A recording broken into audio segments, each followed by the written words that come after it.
हमारे मन में बुरे विचार क्यों आते हैं? हम नहीं चाहते, लेकिन फिर भी हमारे मन में गंदे ख्याल आते रहते हैं। लेकिन क्यों? मन हमारा सबसे बड़ा मित्र है और मन ही हमारा सबसे बड़ा शत्रु है। जब हम अपने मन के अनुसार चलते हैं तो मन हमें भटका देता है, और जब हम मन को संतुलित कर लेते हैं तो हमें जीवन में सब कुछ मिल जाता है। हम अपने मन में आने वाले गंदे विचारों को रोकने की कोशिश करते हैं, लेकिन जितना हम रोकते हैं उतने ही अधिक ये विचार हमारे अंदर प्रवेश करते हैं। आप किसी चीज से जितना दूर भागेंगे, वह चीज उतनी ही ज्यादा आपके पास आएगी। इसलिए उस चीज से दूर न भागें, बल्कि उस पर संतुलन बनाए रखें। एक बार एक युवक गौतम बुद्ध के पास आया और गौतम बुद्ध से बोला, हे बुद्ध, मेरे मन में इतने गंदे विचार क्यों आते हैं? मैं नहीं चाहता कि मेरे मन में गंदे विचार आएं, लेकिन वासना के विचार हमेशा मेरे मन में चलते रहते हैं और मैं उनके बारे में सोच सोच कर बहुत परेशान रहता हूं। ये सब सोचने में मेरी ऊर्जा और समय बर्बाद होता है, और इन्हीं सब विचारों के कारण मैं कभी कभी शांत नहीं रह पाता और हमेशा महिलाओं को देखकर मोहित हो जाता हूं। खुद को रोक नहीं पाते। बुद्ध मुस्कुराए और उन्होंने उस युवक से पूछा, क्या तुम जानते हो कि यह वासना क्या है? तब लड़के ने जवाब दिया और कहा, बुद्ध, मुझे नहीं पता वासना क्या है, लेकिन हाँ, जो भी है यह बहुत बुरी बात है। तब बुद्ध ने उस युवक से कहा, सबसे पहले तुम्हें यह समझना होगा कि जो कुछ भी हमारे अंदर स्वाभाविक रूप से है वह बुरा नहीं है। इसकी हमारे जीवन में किसी न किसी रूप में आवश्यकता पड़ती है। वासना कोई बुरी चीज नहीं है। यह हमारे मन की एक भावना है जो हमें किसी न किसी चीज की कमी का एहसास कराती है, और फिर हम उस चीज को पाने के लिए उस चीज की ओर आकर्षित हो जाते हैं। जैसे अगर आपके पास पैसे की कमी है तो आपके मन में पैसे पाने की इच्छा होती है, वासना जगेगी। इसका मतलब यह नहीं है कि वासना बुरी है, बल्कि यह हमारे मन की एक तरह की जरूरत का एहसास है, और जब यह जरूरत शारीरिक होती है तो हम इसे काम वासना कहते हैं। युवक ने गौतम बुद्ध से कहा, बुद्ध, मैं वासना का अर्थ तो समझ गया, लेकिन आप ही बताइए कि यह कहां से आती है और कैसे आती है। गौतम बुद्ध ने कहा कि वासना कहीं से नहीं आती, यह हमारे अंदर ही है, और इसका होना जरूरी है, तभी मानव जाति का विस्तार होगा। युवक ने कहा, जब यह हमारे अंदर है और जरूरी भी है तो लोग इसे गलत क्यों कहते हैं? बुद्ध ने कहा, यही समस्या है। लोगों ने वासना के बारे में गलत सोच रखी है। वे इसे छुपाने और दबाने की कोशिश करते हैं। वासना गलत नहीं है, लेकिन वासना का गलत तरीके से उपयोग करना गलत है। लोग जो पसंद करते हैं उसके लिए जीना शुरू कर देते हैं और हर समय उसी के बारे में सोचते रहते हैं, लेकिन यह सब गलत है। बुद्ध ने युवक से कहा, क्या तुम्हें पता है कि जानवर भी सेक्स करते हैं? युवक ने उत्तर दिया, हाँ, बुद्ध, जानवरों में भी वासना होती है, क्योंकि जानवर भी अपनी पीढ़ी को आगे ले जाएंगे। बुद्ध ने कहा, तो फिर हम जानवरों की वासना को गलत क्यों नहीं कहते? युवक ने कहा, मैं नहीं जानता, महात्मा, आप ही बताएं। गौतम बुद्ध ने कहा था कि जानवर अपनी वासना का उपयोग सुख के लिए नहीं करते, वे अपनी वासना का उपयोग केवल संतान प्राप्ति के लिए करते हैं। प्रकृति ने जानवरों को इतनी समझ नहीं दी है कि वे वासना को अपनी खुशी का आधार बना सकें, जबकि मनुष्य अपनी समझ के आधार पर प्रकृति में पाई जाने वाली हर चीज का उपयोग अपनी खुशी के लिए करता है। हम इंसानों ने काम और वासना को अपनी खुशी का जरिया बना लिया है, जबकि प्रकृति ने हमें अपने वंश को आगे बढ़ाने के लिए दिया है, लेकिन मनुष्य ने इसे अपने जीवन का अंतिम लक्ष्य बना लिया है, और वासना को बेलगाम होने देना गलत है। हम हावी क्यों हैं, यह बेलगाम क्यों हो जाता है? हम हावी क्यों हैं, यह बेलगाम क्यों हो जाता है? तब गौतम बुद्ध ने कहा, अब जो मैं तुम्हें बताऊंगा उसे सुनो, ध्यान से सुनो। तुम्हें वासना का पूरा खेल समझ में आ जाएगा। तुम्हें तुम्हारे सभी सवालों के जवाब मिल जाएंगे। तुम्हें बस ध्यान से सुनकर समझना होगा। तब गौतम बुद्ध ने उस युवक से कहा, एक समय की बात है, गुरु और उनके शिष्य एक आश्रम में रहते थे। शिष्य प्रतिदिन दीक्षा लेने के लिए आश्रम से बाहर गांव में जाते थे। जो शिष्य भिक्षा लेने के लिए गांव में जाता था, रास्ते में एक नदी पड़ती थी, जिससे होकर वह प्रतिदिन भिक्षा लेने के लिए जाता था। एक दिन उसने एक लड़के को पेड़ के पीछे छुपे हुए देखा।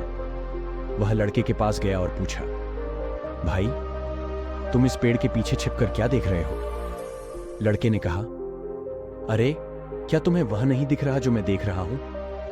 उसकी नजर नदी पर पड़ी तो वहां कुछ लड़कियां पानी भर रही थीं। लड़कियां 14-15 साल की होंगी।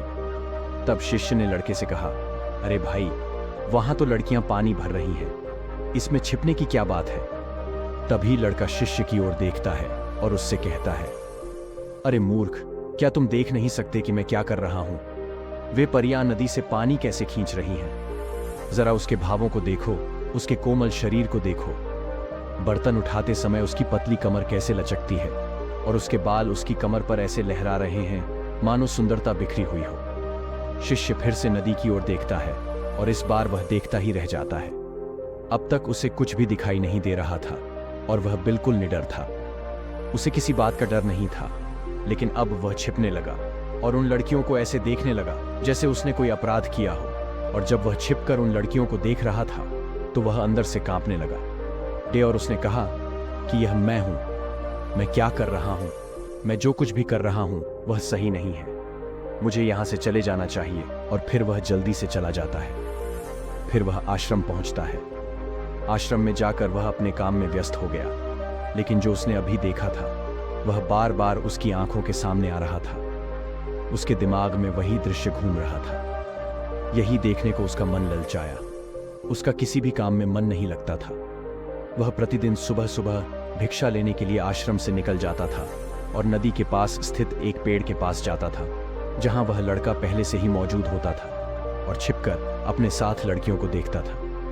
अब वह प्रतिदिन ऐसा करने लगा। उसका मन अब किसी काम में नहीं लगता था। वह सदैव किसी न किसी विचार में डूबा रहता था। वह आश्रम का कार्य भी ठीक से नहीं कर पा रहा था। वह न तो ठीक से सो पाता था और न ही ठीक से खा पाता था। उसका मन बेचैन था। उसका मन बार बार उन लड़कियों की खूबसूरती देखने को ललचाता था। जब गुरु भिक्षा दे रहे थे तब भी उनका मन किन्हीं अन्य विचारों में खोया हुआ था। गुरु ने अपने शिष्य की ये हरकतें देखी तो एक दिन गुरु ने शिष्य को अपने पास बुलाया और कहा कि आज से मैं भी तुम्हारे साथ भिक्षा मांगने चलूंगा। तुम और मैं एक साथ भीख मांगने जाएंगे। तभी शिष्य ने गुरु को मना करते हुए कहा कि नहीं गुरुदेव, आप क्यों परेशान हो रहे हैं? मैं ही ठीक से भीख मांग सकता हूं। गुरु ने शिष्य से कहा, ठीक है, तुम अकेले ही भिक्षा मांगने जाओ। इसके बाद शिष्य भिक्षा मांगने निकल गया। शिष्य के जाने के बाद गुरु भी आश्रम से बाहर निकल गए और शिष्य का पीछा करने लगे कि वह कहां जाता है और क्या मिलता है। यह सब देखने के लिए उसका पीछा करने लगा। थोड़ी दूर जाने पर गुरु ने देखा कि उनका शिष्य एक अपराधी की तरह एक लड़के के साथ पेड़ के पीछे छिपा हुआ है और छिपकर कुछ देख रहा है। गुरु भी अपने शिष्य के पीछे यह देखने के लिए खड़े हो गए कि उनका शिष्य क्या देख रहा है, जिसके लिए वह अपराधियों की तरह पेड़ के पीछे छिपा हुआ है। गुरु ने देखा कि उनका शिष्य पेड़ के पीछे छिपकर उन लड़कियों को देख रहा है जो नदी से पानी ले रही थी। तब गुरु ने शिष्य से कहा, लड़कियों से भी मांगोगे क्या? गुरु की आवाज सुनकर शिष्य का मन घबरा गया और उसे पसीना आने लगा। वह ऐसे कांप रहा था जैसे किसी चोर को पकड़ते समय उसने रंगे हाथ पकड़ लिया हो। उनकी हालत खराब हो गई। वह कुछ भी बोलने में असमर्थ था। शिष्य के साथ जो लड़का था वह भाग गया, जिससे शिष्य और भी घबरा गया। उसके मुंह से केवल कुछ टूटे फूटे शब्द ही निकल रहे थे। वह अपने अध्यापक से आंख मिलाने का भी साहस नहीं कर पाता था।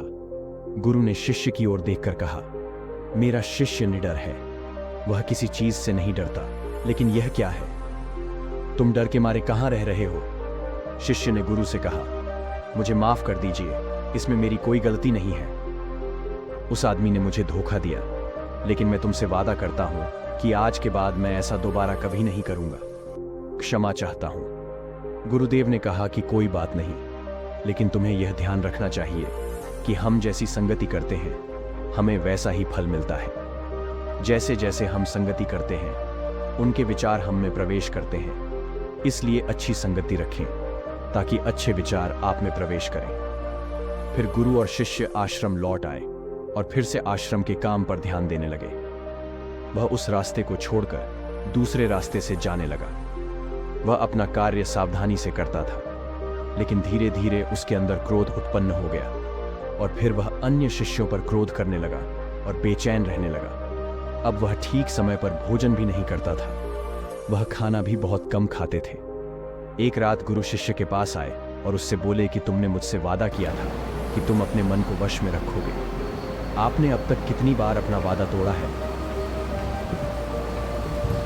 आपने अब तक कितनी बार अपना वादा तोड़ा है? यह सुनकर शिष्य अपने गुरु के चरणों में गिर पड़ा और रोने लगा। उसने रोते हुए गुरु से कहा कि गुरुदेव, मैं कई बार अपना वादा तोड़ चुका हूँ, फिर वादा करता हूँ, लेकिन हर बार मैं अपना वादा तोड़ देता हूँ। यह बिल्कुल भी मेरे वश में नहीं है। मैं अपने मन से सभी बुरे विचारों को बाहर निकालने की बहुत कोशिश करता हूँ, लेकिन चाहकर भी मैं ऐसा नहीं कर पाता।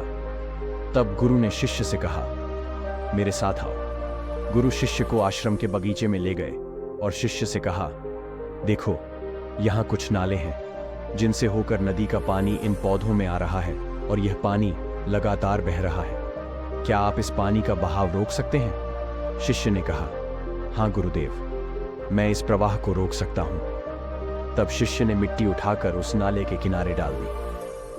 वह पानी थोड़ी देर के लिए रुका और फिर थोड़ी देर बाद उस रेत के ऊपर से पानी आने लगा। गुरु ने शिष्य से कहा, यह क्या है? यह पानी रुका ही नहीं। उसने फिर कुछ कंकड़ उठाए और नाली में फेंक दिए और फिर पानी थोड़ी देर के लिए रुक गया, लेकिन फिर कुछ देर बाद उन कंकड़ पत्थरों के ऊपर से पानी निकलने लगा। गुरु ने कहा, शिष्य क्या हुआ? पानी फिर आ गया है। आप कह रहे थे कि रोकेंगे। क्या हम किसी चीज को पूरी तरह से रोक सकते हैं? तब शिष्य ने कहा, कोई बात नहीं गुरुदेव, मैं इसे रोक दूंगा, पानी और तुम्हें दिखाऊंगा। फिर वह एक बड़ा पत्थर लाया और नाली पर रख दिया। पानी रुक गया। तब शिष्य ने गुरु से कहा, देखिए गुरुदेव, मैंने कहा था कि मैं पानी रोकूंगा। मैंने पानी रोककर दिखाया। मैंने आपकी बात पूरी कर दी। गुरु मुस्कुराए और बोले, अच्छा, ध्यान से देखो, पानी रुक गया है। क्या ये पीछे नाली को तोड़कर बाहर आ गया है और अगल बगल से बह रहा है? और ध्यान से देखिए, ये इस पत्थर के सामने भी आ गया है और यह पानी अपना रास्ता बदलकर फिर से आगे की ओर बह जाएगा। फिर कुछ देर बाद वही हुआ। तब गुरु ने शिष्य को समझाया, आपके साथ भी ऐसा ही हो रहा है। आप बार बार प्रयास कर रहे हैं और अधिक प्रयास कर रहे हैं, लेकिन हर बार आपका प्रयास टूट रहा है और टूटता ही रहेगा। यह पत्थर तुम्हारा पुरुषार्थ है और यह जल तुम्हारा विचार है। चाहे आप कितना भी बड़ा पत्थर रख दो, पानी अपना रास्ता ढूंढ ही लेगा। यह देखकर शिष्य ने पूछा, हे गुरुदेव, क्या कोई रास्ता नहीं है जिससे मैं गंदे विचारों से बाहर निकल सकूं? गुरु ने कहा, एक रास्ता है। यह पानी जिस नदी से आ रहा है, आप केवल वहां से इस पानी का मार्ग बदल सकते हैं। गुरु शिष्य को एक नदी के पास ले गए जहां से पानी उस बगीचे में आ रहा था। गुरु ने शिष्य से कहा, इस नदी से पानी जा रहा है, जहां से बगीचे में पानी जा रहा है। अगर हम उसका रास्ता रोक दें तो क्या हम पानी नहीं रोक सकते? शिष्य ने कहा, हाँ गुरुदेव, ऐसा अवश्य हो सकता है। मैं यहां से इस पानी को बंद कर देता हूं, फिर सामने नाली में पानी नहीं जाएगा और फिर बगीचे में पानी नहीं जाएगा। तब गुरु ने कहा, शिष्य, यदि बगीचे में पानी ही नहीं रहेगा तो पेड़ पौधों को पानी कहां से मिलेगा? उन पेड़ पौधों को पानी की जरूरत होती है।